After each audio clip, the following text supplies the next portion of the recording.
Hello everyone, welcome back to our channel. मैं आर्या और आज हम अपना नया चैप्टर स्टार्ट करने वाले हैं, that is reproductive health. So firstly, reproductive health refers to the state of having healthy reproductive organ with normal functions. Broader meaning, it is not limited to physical health but also includes emotional, behavioral and social well-being in all aspects of reproduction. Reproductive health मतलब कि हमारा जो reproductive organ है वो एकदम healthy है, normally functioning कर रहा है। बट रिप्रोडक्टिव हेल्थ मतलब ये नहीं कि हम सिर्फ फिजिकली हेल्दी हैं।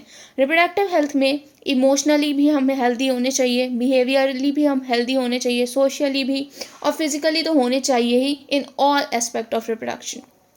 ना WHO की डेफिनेशन देख लेते हैं रिप्रोडक्टिव हेल्थ के बारे में क्या है। According to the World Health Organization, reproductive health means total wellbeing, physical, emotional, behavioural and social in relation to reproduction. WHO के अकॉर्डिंग रिप्रोडक्शन के लिए क्या रिप्रोडक्टिव हेल्थ मतलब फिजिकली, इमोशनली, बिहेवियरली, सोशली हर तरह से क्या कहते हैं एक इंसान को फिट होना चाहिए। नाउ रिप्रोडक्टिव हेल्थी सोसाइटी मतलब क्या होता है? A society can be considered reproductive healthy when individuals have normal and functioning reproductive organs, people exhibit normal emotional behavioral interaction in all sex related aspect.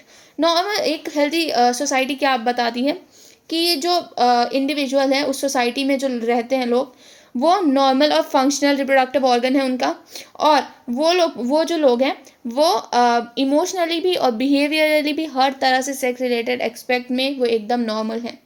Significance इसका क्या है? Maintain proper functioning of reproductive organs. हमारा reproductive organ जो है उसकी functioning को check करना चाहिए कि वो प्रॉपर फंक्शन कर रहे हैं नहीं। Ensure emotional and social stability related to sexual health. Sexual health के लिए हम इमोशनली भी सोशली भी स्टेबल है related to sexual health. Support responsible reproductive behaviour and relationship. एक जो रिस्पॉन्सिबल रिप्रोडक्टिव बिहेवियर होता है, रिलेशनशिप होता है, उसको सपोर्ट करें। Now methods to achieve reproductive health: awareness and education about reproductive health, implementation of health program and policies, promoting health, reproductive behavior and hygienes.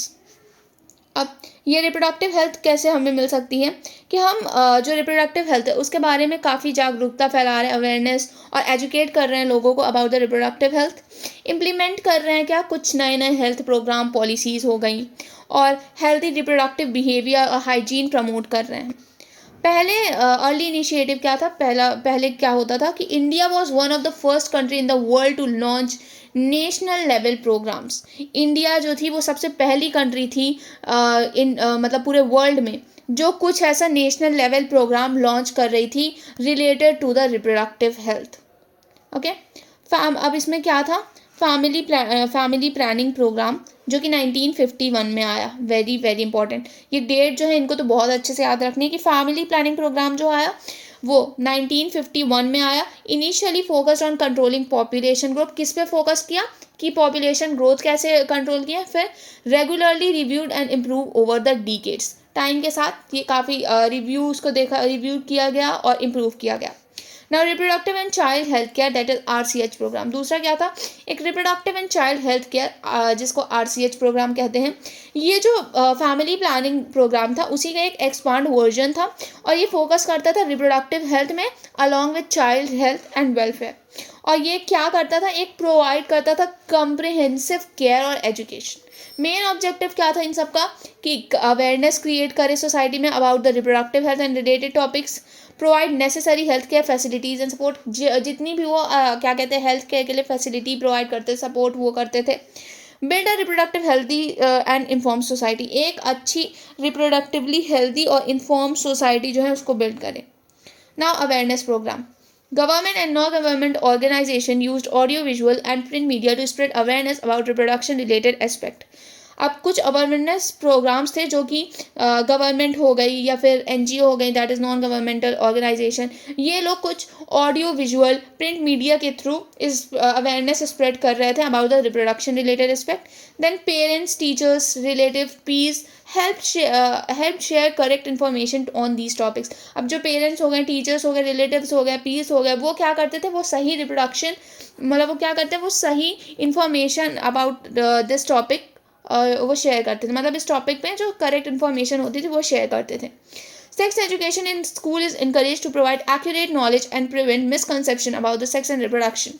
ये क्या करते थे कि सेक्स एजुकेशन जो है वो स्कूल्स में काफ़ी ज़्यादा इंकरेज किया गया, जिसकी वजह से ये एक एक्यूरेट नॉलेज प्रोवाइड करते थे और मिसकंसेप्शन जो होता था सेक्स और रिप्रोडक्शन के बारे में वो हटाते, मतलब बच्चों को मालूम होना चाहिए कि क्या कहते हैं सेक्स और रिप्रोडक्शन है क्या, कैसे होता है, उसके बारे में कोई मिसकंसेप्शन नहीं होना चाहिए.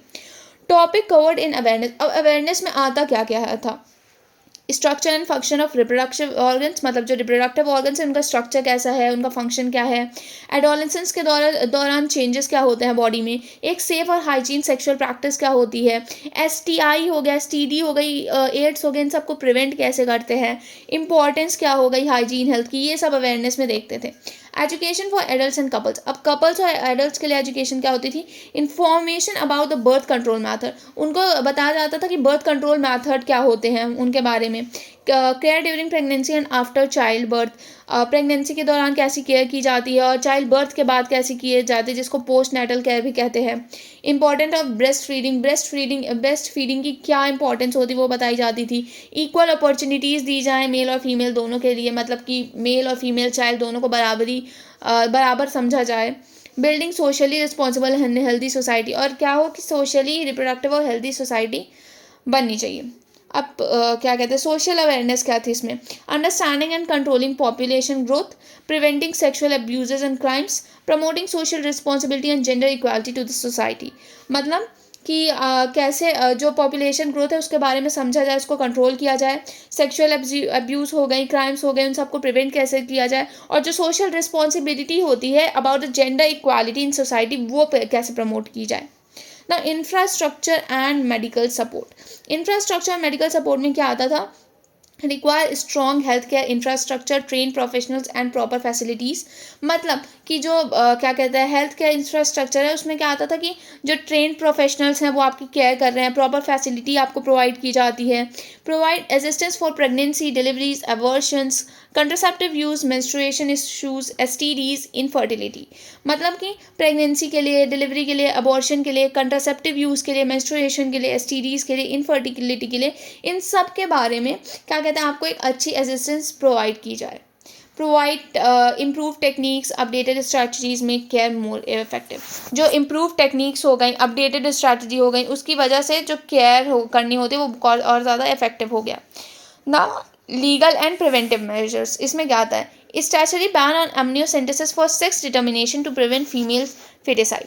मतलब कि जो गवर्नमेंट है उसने एमनियोसेंटेसिस से जो सेक्स डिटर्मिनेशन होता था उस पर बैन लगा दिया है, ताकि जो लोग ये होते थे ना कि क्या कहते हैं एमनियोसेंटेसिस से जेंडर पता कर लेते बच्चे का और अगर फिर लड़की हुई तो उसका पेट में ही मार देते थे, तो वो चीज़ ना हो. फीमेल फेटिसाइड मतलब क्या कहते हैं फीमेल को मारने वाला जो है वो ना हो, इसलिए amniocentesis for the sex determination is ban. Promotion of child immunisation programme. बच्चे की इम्यूनिटी कैसे मेंटेन करे उसके लिए काफ़ी प्रोग्राम लॉन्च किए गए हैं. Amniocentesis is permitted only for detecting genetic disorders like Down syndrome, haemophilia, sickle cell anaemia.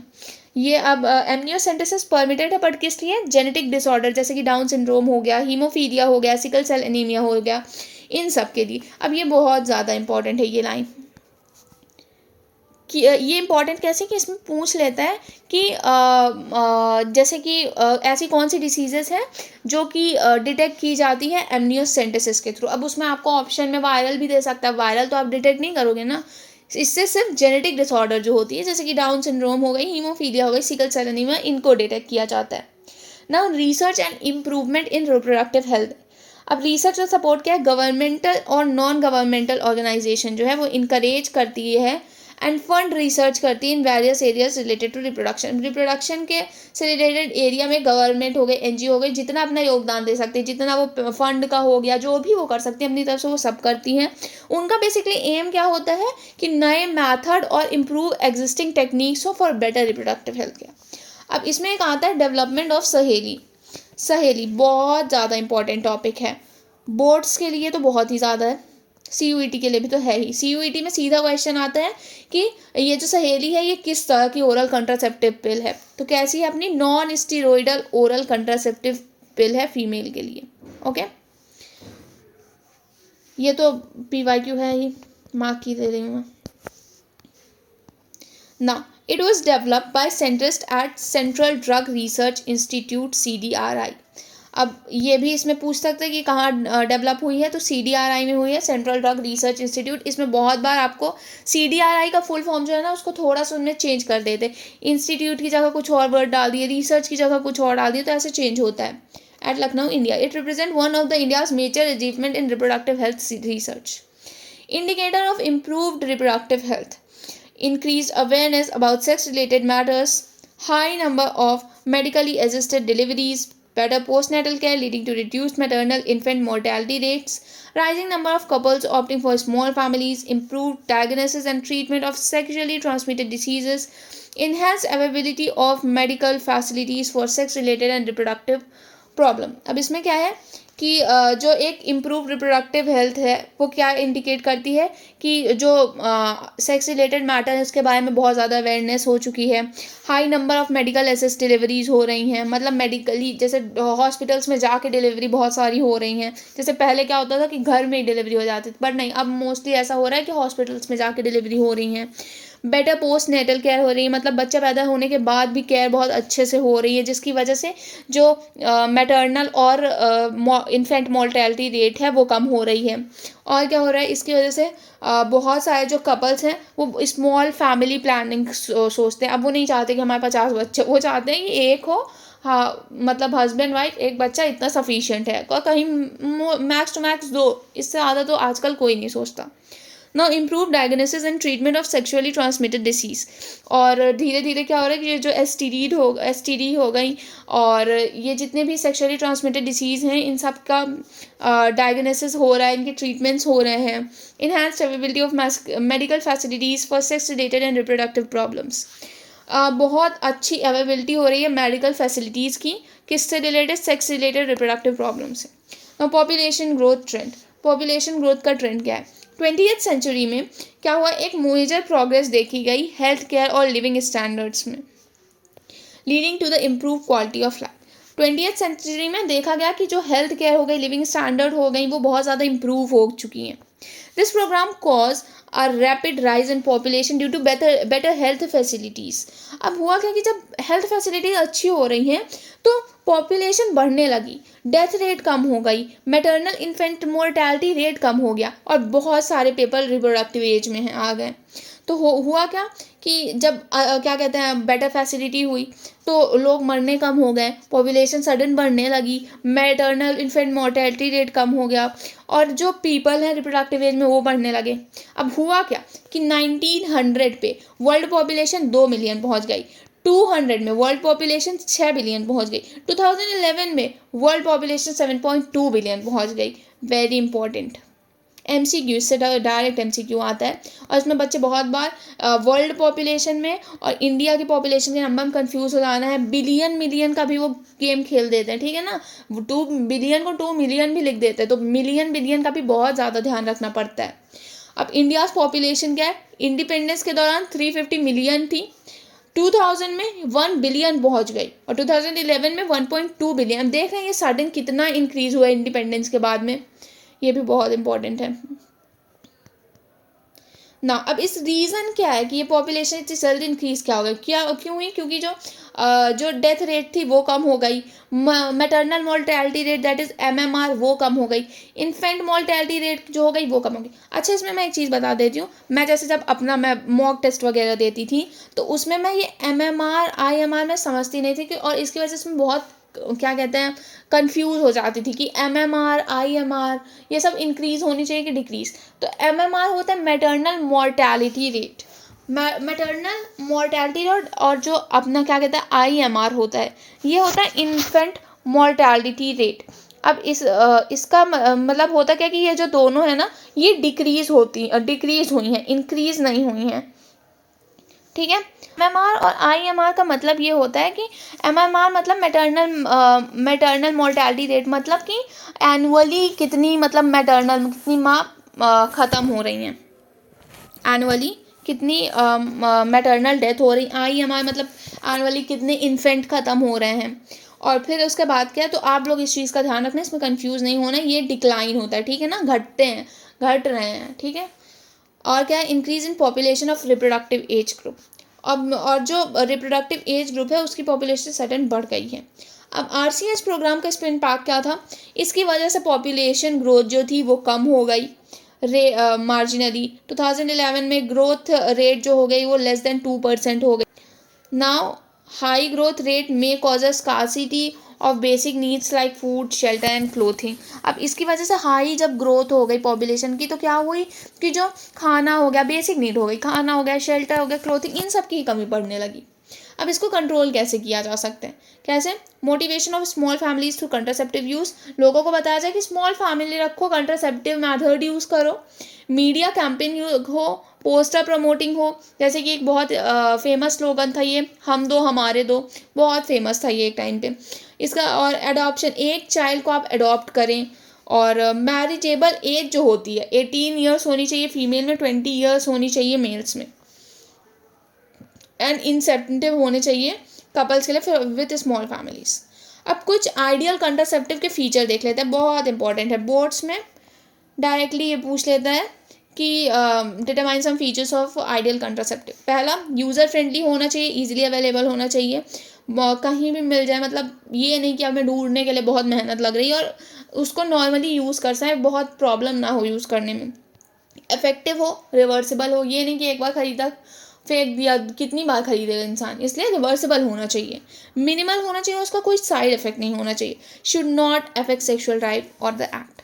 अब कैटेगरी कुछ आती है कंट्रासेप्टिव मेथड की।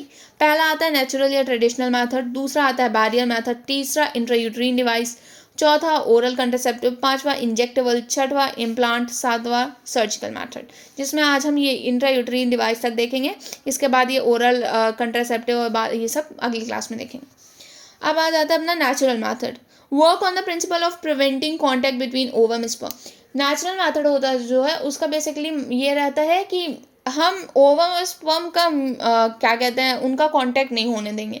इसमें क्या क्या आता है, एक आता है पीरियोडिक एब्सेंटीज। इसमें क्या आता है, couples avoid coitus from day 10 to 17 of menstrual cycle, that is fertile period.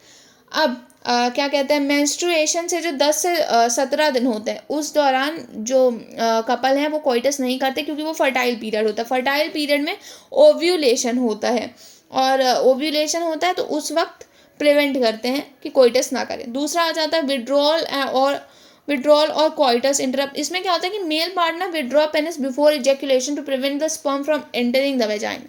इसमें जो मेल पार्टनर होता है ना वो पेनिस को पहले ही बाहर निकाल लेता है, जब मतलब उसको मालूम होता है जब स्पर्म निकलने वाला होता है उसके पहले ही वो स्पर्म पेनिस को वेजाइना से बाहर निकाल लेता है, जिसकी वजह से जो स्पर्म होता है वेजाइना में इंटर नहीं करता। तीसरा अपना लैक्टेशन एमनियोरिया। इसमें क्या है कि जो नेचुरल एब्सेंस होता है ओव्यूलेशन का और मेंस्ट्रुएशन का during the intense lactation after child birth. मतलब कि जैसे कि चाइल्ड बर्थ हो गई उसके बाद जो है टाइम, जब उसके बाद जो टाइम है जब क्या कहते हैं ये लैक्टेशन पीरियड चल रहा है, 6 महीने चलता है वो, उस दौरान सेक्स करेंगे तो वहाँ पे ओव्यूलेशन नहीं होता तो कोई प्रॉब्लम नहीं होती। बट ये वैलिड से 6 मंथ तक के लिए डिलीवरी के बाद, उसके बाद तो वापस से नॉर्मल ओव्यूलेशन होने लगेगा। इसका एडवांटेज क्या था कि इसमें कोई मेडिसिन और डिवाइस की ज़रूरत नहीं थी और इसके कोई साइड इफेक्ट नहीं थे। बट वेरी इंपॉर्टेंट, ये सबसे ज़्यादा इसका हाई चांस होता है फेलियर का, सबसे ज़्यादा फेल होने वाला चांस जो होता है वो नेचुरल मैथड में होता है, डिसएडवांटेज है इसका। अब आ जाता है दूसरा बैरियर मेथड। बैरियर मेथड में क्या आ जाता है, physically prevent the meeting of sperm and ovum. ये फिजिकली प्रिवेंट करते हैं कि स्पर्म और ओवम का कोई भी क्या कहते हैं मीटिंग ना हो। ये मेल्स फीमेल दोनों के लिए एप्लीकेबल होता है। कॉन्डम हो गया, जैसे पहला कॉन्डम जो होता है थिन रबर का होता है, लैटेक्स का बना होता है, पेनिस में इसको पहना जाता है और फीमेल्स में वेजाइना में इंसर्ट किया जाता है बिफोर द कॉइटस। इसकी वजह से क्या होता है जो सीमेन होता है वो फीमेल रिप्रोडक्टिव ट्रैक्ट में नहीं जा पाता। ये और ये प्रोटेक्शन भी प्रोवाइड करता है against the sexually transmitted infection, that is STIs and AIDS. Very very important, जो कॉन्डम होता है वो जो STD हो गई, STI हो गई, एड्स हो गई, इनके लिए प्रोवाइड करता है प्रोटेक्शन भी। और सबसे फेमस ब्रांड क्या है, कॉन्डम का वो है निरोध, वेरी इंपॉर्टेंट, ये भी पूछ लेता है। डिस्पोजेबल होते हैं, सेल्फ इंसर्टेड होते हैं, इंश्योर करते हैं यूजर प्रिवेसी। अब अगला आ जाता है अपना डायफ्रागम, सर्विकल कैप और वॉल। ये जो होते हैं ये रबर बैरियर्स होते हैं, क्या के बने होते हैं, रबर बैरियर्स, जो कि फीमेल रिप्रोडक्टिव ट्रैक में डालते हैं, जिसकी वजह से जो सर्विक्स होती है वो कवर हो जाती है कॉइटस के दौरान। ये क्या करता है, स्पर्म की एंट्री प्रिवेंट कर देता है इनटू द यूट्रस और रीयूजेबल डिवाइस है। दूसरा आ जाता है स्पर्मिसाइडल एजेंट्स। इसमें आ जाता है creams, jellies, foams often used with barriers, kill or disable sperms to enhance contraceptive efficiency। अब ये जो क्रीम्स हो गई, जेलीज हो गई, फोम्स हो गए, इनकी वजह से ये एज अ बैरियर एक्ट करते हैं और ये क्या करते हैं, किल कर देते हैं जो स्पर्म होता है उसको डिसेबल कर देते हैं एकदम से, जिसकी वजह से जो कंट्रासेप्टिव एफिशिएंसी होती है वो इंक्रीज़ हो जाती है। Very important. इसमें देखो मैं तो बहुत कंफ्यूज होती हूँ, आप लोग नहीं हो कंफ्यूज तो बहुत अच्छी बात है। अब मैं बता देती हूँ बोर्ड्स के हिसाब से क्या क्या इंपॉर्टेंट है। अब ये बोर्ड्स के हिसाब से बहुत इंपॉर्टेंट है, ये बहुत इंपॉर्टेंट है, ये तो है ही, ये सीधा इनसे क्वेश्चन आ जाते हैं। मेन ऑब्जेक्टिव, अवेयरनेस प्रोग्राम, ये सब पढ़ लेंगे आप एक बार तो समझ आ जाएगा, ये सब सब सब ये सब आता है। ये बहुत इंपॉर्टेंट है बोर्ड्स के लिए तो है ही, प्लस CUET के लिए भी बहुत इंपॉर्टेंट है ये। देन ये सहेली हो गया, ये भी बोर्ड्स प्लस CUET दोनों के लिए बहुत इंपॉर्टेंट है। रिप्रोडक्टिव हेल्थ, ये भी बोर्ड्स के लिए बहुत इंपॉर्टेंट है। उसके बाद ये वर्ल्ड पॉपुलेशन हो गई, ये तो दोनों के लिए बहुत इंपॉर्टेंट, बोर्ड्स प्लस CUET। इसमें बच्चे बहुत कंफ्यूज हो जाते हैं। देखो मैं तो बता रही, मैं तो सबसे ज़्यादा मिलियन में मतलब कंफ्यूज होती हूँ, तुम लोग मत होना, बहुत अच्छी बात है, नहीं होंगे तो। और फिर ये क्या कहते हैं, रीज़न क्या थी, ये भी बहुत इंपॉर्टेंट है। RCH प्रोग्राम भी बहुत इंपॉर्टेंट है। और उसके बाद ये आइडियल कंट्रासेप्टिव, ये तो बहुत ही ज़्यादा, ये तो PYQ, ये तो मैंने खुद इस पर आंसर लिख के आया था, मेरे भी बोर्ड्स में ये आया था क्योंकि। उसके बाद नेचुरल मेथड, ये सब तो पूरा इंपॉर्टेंट है। इसके बाद ये जितना भी है, natural method, barrier method, natural method में तो बोर्ड में सीधा क्वेश्चन आता है कि लिखो जितने भी नेचुरल मेथड होते हैं उनके बारे में। बैरियर मेथड हो गया, ये भी बहुत इंपॉर्टेंट है। इसमें डायफ्रागम में जैसे कि पूछ लेते हैं किस चीज़ का बैरियर बना होता है, रबर का बना होता है, क्या काम करता है, स्पर्मिसाइडल एजेंट क्या करता है, ये सब बहुत इंपॉर्टेंट है। तो इतना अच्छे से आप लोग पढ़ लेना। अगला इसके आगे वाला जो पोर्शन है उसको कंटिन्यू करेंगे नेक्स्ट चैप्टर में, मतलब सॉरी आगे वाला जो पोर्शन है उसको नेक्स्ट लेक्चर में कंटिन्यू करने वाले हैं। So thank you for watching. If you guys have any doubt please let me know in comment section. Thank you for watching, bye bye.